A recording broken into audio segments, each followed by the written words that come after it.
আজ আমি তোমাদের সাথে শেয়ার করবো বন্ধুরা একটু অন্যরকম একটা রেসিপি, খুবই পুরনো রেসিপি, তবে একটু অন্যরকম করার এখানে আমি চেষ্টা করেছি। তো এই দেখো আমি এখানে কিন্তু নিয়ে নিয়েছি ছোটো ছোটো চিংড়ি মাছ। এই ছোটো চিংড়ি মাছ দিয়ে কিন্তু আজকে আমার রেসিপি। তবে এর সাথে কিন্তু রয়েছে আরও একটা জিনিস, সেটা হলো এখানে আমি নিয়েছি ঢ্যাঁড়স, বা অনেকে কিন্তু আমরা একে ভেন্ডিও বলি। তবে এখানে আমি কিন্তু এই ঢ্যাঁড়সগুলোকে আগের থেকে কিন্তু আমি ধুয়ে নিয়েছি। ধুয়ে নিয়ে ভালো করে একটুখানি কিন্তু আমি কিছুক্ষণের জন্য রেখে দিয়েছিলাম, যাতে ঢ্যাঁড়সের গায়ে কোনো রকম জল না থাকে। জল থাকলে তোমরা জানো যে ঢ্যাঁড়স থেকে একটু লতে একটা ভাব বেরিয়ে আসে, তো তার জন্য কিন্তু আমি ঢ্যাঁড়সগুলোকে একটু আগের থেকে ধুয়ে একটুখানি শুকনো করে নিয়েছি। তারপর এখানে কিন্তু আমি ঢ্যাঁড়সগুলোকে ঠিক দুটো সাইড কেটে বাদ দিয়ে পাতলা করে কিন্তু কেটে নিয়েছি। আর এখানে ঠিক একই রকম কিন্তু পাতলা করে কিন্তু কেটে নিয়েছি লম্বা করে আলু। যেই রকম সবজি দেব ঠিক সেরকমই কিন্তু আমাদের বাকি যে সবজি থাকবে সেই সবজিগুলো কিন্তু একই রকমভাবে কাটতে হবে। একটা যে কোনো রেসিপি তৈরি করতে হলে সবজি সবসময় একই রকম কিন্তু কাটলে তাহলে জিনিসটা দেখতে বেশ ভালো লাগে। তাই এখানে কিন্তু ঢ্যাঁড়সগুলো যেহেতু আমি লম্বা করে কেটেছি, আমি আলু কিন্তু লম্বা করে পাতলা করে আমি কেটে নিয়েছি। আর এটাকে কিন্তু আমি নুন আর হলুদ দিয়ে আলুগুলোকে আগে ভেজে তুলে নেব। আর এখানে কিন্তু আমি নিয়ে নিয়েছি দুটো পেঁয়াজ, ছোটো বলে আমি দুটো নিয়েছি। এখানে বড় হলে তোমরা কিন্তু একটা নিতে পারো, তবে এখানে কিন্তু পরিমাণ মতো আমি নিয়েছি। যেহেতু আমার পরিমাণ এখানে কম, তাই কিন্তু এখানে আমি সামান্য পরিমাণেই কিন্তু ছোটো ধরনের দুটো পেঁয়াজ নিয়েছি। তোমাদের যদি পরিমাণ বেশি থাকে তোমরা কিন্তু বড় কিন্তু বা বেশি কিন্তু নিতে পারো। এখানে আমি পেঁয়াজগুলোকে কিন্তু ঠিক এরকম করে কিন্তু ছোটো ছোটো করে কিন্তু কেটে কুচিয়ে নেব। আর এখানে দেখো আলুও কিন্তু ভাজা হয়ে গেছে। আর এইখানে আমি দিয়ে দিচ্ছি, তারপর ঢ্যাঁড়সগুলো দিয়ে দেবো। ঢ্যাঁড়সগুলো কিন্তু আমি সাথে সাথে নুন দেব না, আগে একটু ভাজা হয়ে আসবে তারপরে কিন্তু আমি এই ঢ্যাঁড়সের মধ্যে কিন্তু আমি নুন দেব। তাহলে আর ঢ্যাঁড়স থেকে কিন্তু আর সে একটা লদে বা পিচ্ছল ভাবটি যেটা আছে সেটা কিন্তু আর হবে না। বন্ধু তোমাদের কাছে কিন্তু আমার একটাই অনুরোধ, যে তোমরা প্লিজ আমার পুরো ভিডিওটা দেখো, দেখে তোমরা লাইক শেয়ার কমেন্ট করো। নতুন যারা বন্ধু আছে তাদের কাছে অনুরোধ যে বন্ধু তোমরা প্লিজ আমার চ্যানেলটাকে ছোট্ট একটা লাইক আর সাবস্ক্রাইব করে আমার পাশে থেকো। তোমরা আমার পাশে থাকলে আমি জীবনে চলার পথে একটু উৎসাহ পাই, নতুন নতুন ভিডিও বানাবার প্রেরণা জাগে। আর আমরা এখানে যে উদ্দেশ্য নিয়ে নেমেছি সেই উদ্দেশ্যে কিন্তু তাহলে আমরা সফল হতে পারি। তাই বলছি কেউ কারো হাত না ছেড়ে চলো আমরা একে অপরের হাত ধরে পথ চলি, তাহলে কিন্তু আমরা আমাদের উদ্দেশ্যে ঠিক সফল হব। এখানে কিন্তু দেখো ঢ্যাঁড়সগুলো কিন্তু ভাজা হয়ে গেছে। আমি কিন্তু এই ঢ্যাঁড়সগুলো কিন্তু আমি এবার তুলে নেব। তো ঢ্যাঁড়স রেসিপিতে আমরা অনেক রকমভাবে করেছি, তবে একবার কিন্তু এরকম করে বাড়িতে তোমরা করবে, তাহলে দেখবে কিন্তু খুব ভালো লাগে। এইরকমভাবেও কিন্তু ঢ্যাঁড়সগুলো যখন ভাজা হয়ে গেছে, এই দেখো চিংড়ি মাছগুলো কিন্তু আমি ছাড়িয়ে নিয়েছিলাম। চিংড়ি মাছগুলো আমি ভালো করে ধুয়ে নিয়েছি, ধুয়ে আমি ভেজে নেব। তবে কিন্তু এর মধ্যে আমি সাথে সাথে নুন দেব না, একটু পরে কিন্তু আমি নুন দেব চিংড়ি মাছের মধ্যে। যখন চিংড়ি মাছটা একটু ভাজা হয়ে আসবে তারপরে আমি কিন্তু এর মধ্যে আমি নুনটা দিচ্ছি। আগের থেকে নুন দিলে কি হয়, তাহলে কিন্তু জলটা বেরিয়ে আসে। তাই আমি একটু পরে আমি চিংড়ি মাছের মধ্যে নুন দেব, তাহলে আর চিংড়ি মাছ থেকে জলটা বেরিয়ে আসবে না।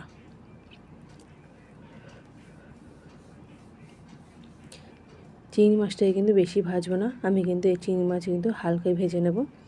চিংড়ি মাছ বেশি ভাজা করলে কিন্তু তাহলে সেই স্বাদটা লাগে না। তাই এখানে আমি হালকা একটুনি করে কিন্তু ভেজে নিচ্ছি চিংড়ি মাছটা নুন আর হলুদ দিয়ে।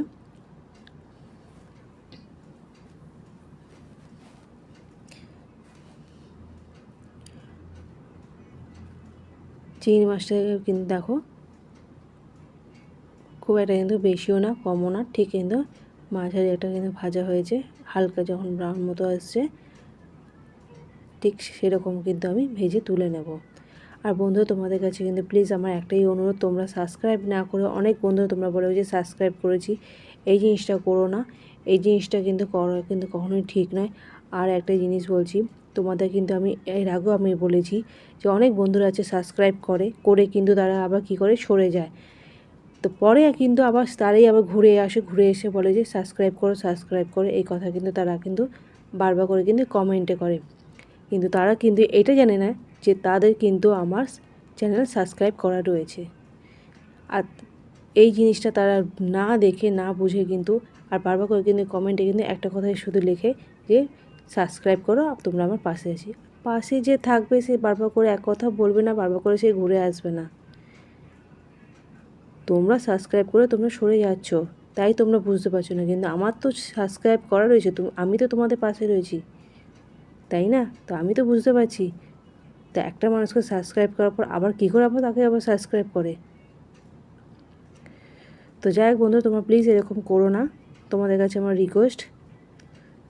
এখানে দেখো আমি তেলে চিংড়ি মাছটা তুলে নিয়েছি, তারপর আমি তার মধ্যে আরেকটু তেল দিয়ে দিয়েছি, তার মধ্যে দিয়ে দিয়েছি পেঁয়াজ কুচি আর দিয়ে দিয়েছি কালো জিরে ফোড়ন। কালো জিরেটা আমি একটু পরে দিয়েছি, আগে দিলেই তো কালো জিরে পুড়ে যায়, তাই আমি একটু পরে দিলাম কালো জিরেটা। পেঁয়াজটা যেন হালকা ভাজা হয়ে আসবে তখন কিন্তু আমি এর মধ্যে দিয়ে দেব বাকি যে মশলাগুলো আছে, একে একে সেই মশলাগুলো আমি কিন্তু দিয়ে দেব।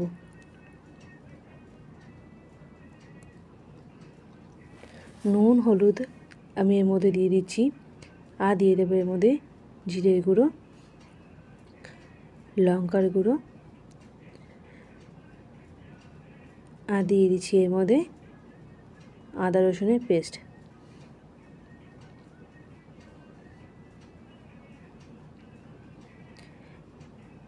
মশলা দেওয়ার সময় কিন্তু আমি গ্যাসের ফ্লেমটা একটু কমিয়ে নিয়েছি, বাড়ানো অবস্থা থাকলে কিন্তু মশলা পুড়ে যায়, তাই কিন্তু আমি গ্যাসের ফ্লেমটা কমিয়ে আমি সমস্ত মশলা দিয়েছি। আদা রসুনের পেস্টটা দিয়ে কিন্তু ভালো করে কিন্তু ভেজে নেব। আর এর মধ্যে দিয়ে দেবো আমি আলুগুলো, আলু দিয়ে কিন্তু আমি মশলাটাকে ভালো করে ভেজে নেব।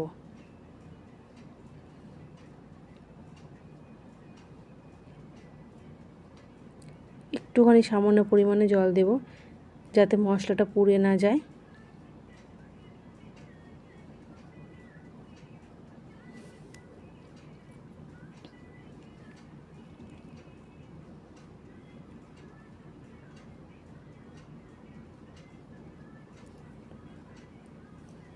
মশলাটাকে কিন্তু আলুর সাথে খুব ভালো করে ভেজে নিতে হবে। যখন মশলা ভালো করে ভাজা হয়ে আসবে তখন কিন্তু আমি এর মধ্যে দিয়ে দেব ঠিক পরিমাণ মতো জল।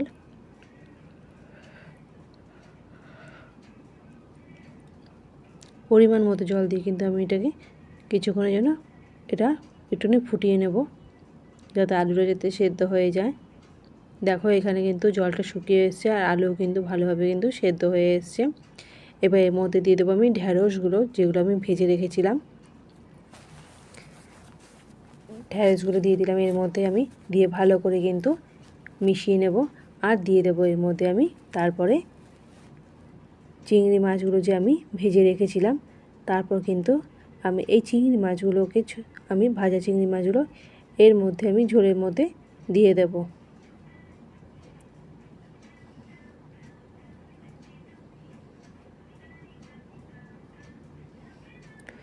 এবার সব কিছু দিয়ে কিন্তু ভালো করে কিন্তু আমি নেড়ে চেড়ে কিন্তু তারপর এটাকে আমি নামিয়ে নেব।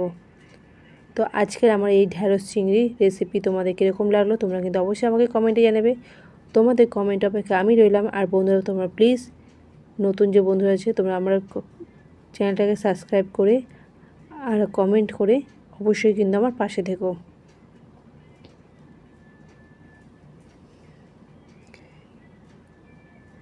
দেখো পুরো খুব সুন্দরভাবে কিন্তু হয়েছে, একদম পুরো গায়ে গায়ে মেয়ে করে হয়ে গেছে। আর কোন রকমভাবে কিন্তু ঢ্যাঁড়সের থেকে যেটা লদলদে বা একটা পিছল যে ভাব যে জিনিসটা থাকে সেটা কিন্তু হয়নি।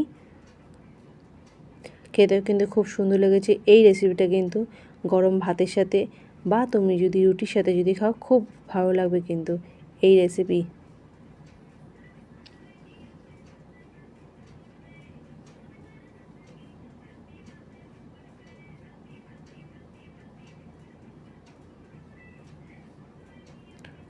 তো এই হলো আমার ঢ্যাঁড়স চিংড়ি রেসিপি।